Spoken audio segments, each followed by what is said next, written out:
So by now, I'm sure we've all heard about this relationship between Taylor Swift and Travis Kelce.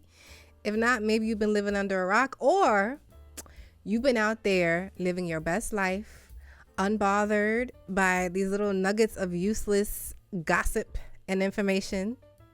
Bravo. Congratulations to you. So what are we discussing here? We're discussing the NFL, number one. We're discussing pop culture and Taylor Swift and her effect on said NFL.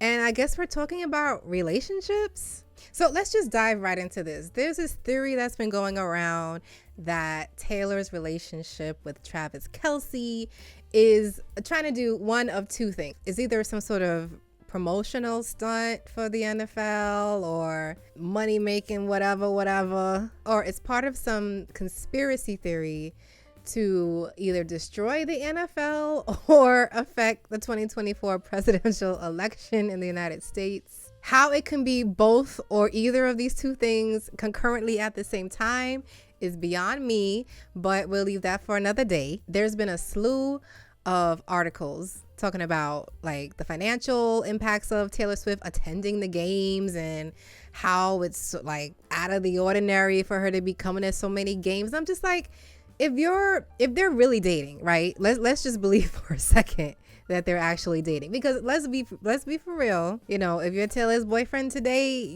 there's a high possibility you're gonna be an ex tomorrow. But let's just play along and say that they're actually dating. If you were dating somebody, shouldn't you go to their games? Like, let's say he was just like a pickleball player, right? He was like not like you know from Kelce from down the block, but like a pickleball player. He's a world-class pickleball player. He's like number one in the world, whatever. Would she go to his games? Like, wouldn't she be a good girlfriend and go to his games? If you are a master at whatever craft you're doing, or you are a professional at whatever you're doing, your hobbies, whatever your interests are, if your partner isn't there to support you, then you just suck as a partner.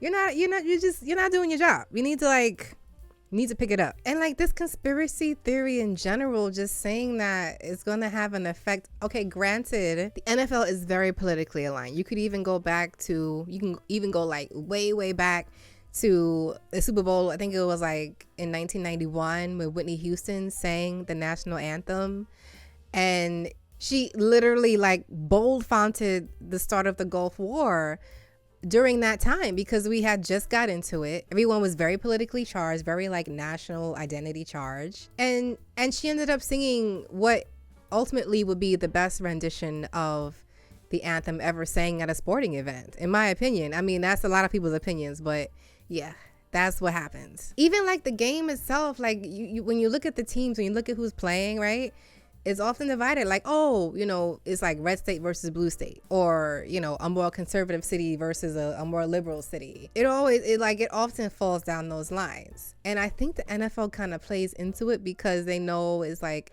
nationally everyone's going to find certain reasons to root for particular teams. And in this instance, like, you have Taylor Swift is obviously a liberal artist, and him, like, I'm just like, it's amazing because he just became like a household name overnight. And she as well. Like my uncle, who doesn't follow a lick of anything pop culture or pop music, whatever, he called me up and was like, what is a Taylor Swift? Like, he's like, I'm hearing all about this. Like, he's in a state where, like, they're big on football, they're big on Americana. And he was like, what is a Taylor? What is this? What is Taylor Swift?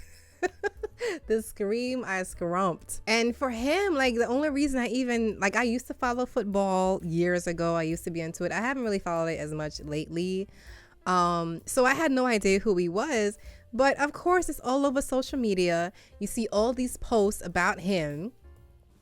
And mainly I became familiar with him because I started seeing all these posts about how he used to date a whole bunch of black chicks, and now all of a sudden he's dating Taylor Swift. I mean, to each his own. You know, hey, do you, more power to you. That's great, wonderful, beautiful. I'm happy for you if you're happy. But that's really interesting. And this whole thing with the fade and his haircut. Be able to get his girlfriend, but you can get his haircut. And now his haircut is the top request at barbershops across the country. The buzz cut even has its own name. It's called, what else? The Travis Kelce. The worst part of it was that it was a New York Times article. That was the worst part. I'm like, look, do you live in a bubble? Like, fades are not, yes, they started in the black community, but they're not really exclusive to the black community anymore. Like black people, white people, Asians, Latinos, they've been getting fades for decades. So the fact that that is just not something that's known, especially by a writer for the New York Times, is just mind-boggling. I'm glad he cleaned it up, though. I'm glad he cleaned it up. They asked him about it. It's absolutely ridiculous. And to do it on February 1st, to throw me to the wolves like that was messed up, man. I don't want anything to do with that one, man.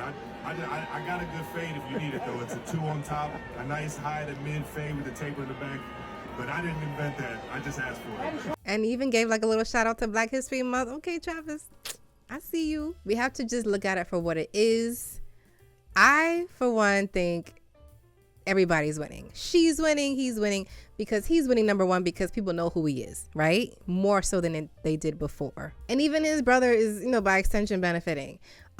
She's winning because it keeps her relevant. She just came out of Grammy season and she's now going into Super Bowl season. And then right after, her tour movie is going to Disney Plus. So I'm self-admitting, I'm not a Swiftie. I don't follow her. Her music is not exactly my cup of tea, but to each his own. I respect everybody for what they like. If you like it, great, I love it. But you know, I respect the hustle. I definitely respect the hustle. You can't knock the hustle on this one, because she's just out there. She stays in your face, whether you like it or not. And of course, the NFL is winning because they're getting all these moolaroos and ducats into their revenue stream. So it's a win for everybody. It's obviously happening around Super Bowl season. Will the relationship last? I don't know. I guess that remains to be seen. I'm not saying it's not, but and as far as like the election stuff, like, come on, like these sorts of like fringe theories, they used to be like on the outskirts. Like, let's say you have like a pile of paper and like you have all this stuff typed up in a pile of paper. The fringe idea, or like the conspiracy theory, or quote unquote conspiracy, right, would be on like a bright neon post-it on top of the pile. Like, it would be still part of the papers, still part of the idea system, but you could obviously see, okay, this is on a green sticky. This isn't part of the main pile. This is on a sticky. Now everything is like crumpled up and thrown into one trash bag. All the papers together, all the same color, everything. I'm just like, it's like the way social media has allowed this machine. It's like a living sort of organism that just injects these ideas and these thoughts and these topics into the minds of people, and they just take it and run with it because they're not really having individual thought. So, you know, it's like the age of social media is a wonderful thing. It's great in terms of information sharing, but it's just crazy how open it's become, and how you know, nothing is like checks and balances where. So I guess we'll see what happens. I guess we'll see if she actually, you know, ruins the Super Bowl. I, for one, I'm just gonna watch it for the Usher concert and the commercials. Even though the commercials aren't giving the way they used to give, they're just regular now. So if you're not really a football fan and you watch it, you know, it probably most likely for the halftime show, or, you know, for the glitz and the glam or whatever. So yeah, so we'll see what happens. Maybe if there are other developments, I may come on here and give some more commentary. But for now, it's going to be a crazy election season regardless. We only hit February and it's already crazy. The thing with them is probably going to be put on the back burner after the Super Bowl, because, you know, why would it stay relevant? You know, like the news cycle, the way it works, everything just keeps on moving. So I'm assuming as that happens, maybe the relationship goes, well, we'll see. We'll see. Hopefully not. They seem happy. Whatever. Anyway, so let me know what you think, and we'll see each other next time. Peace.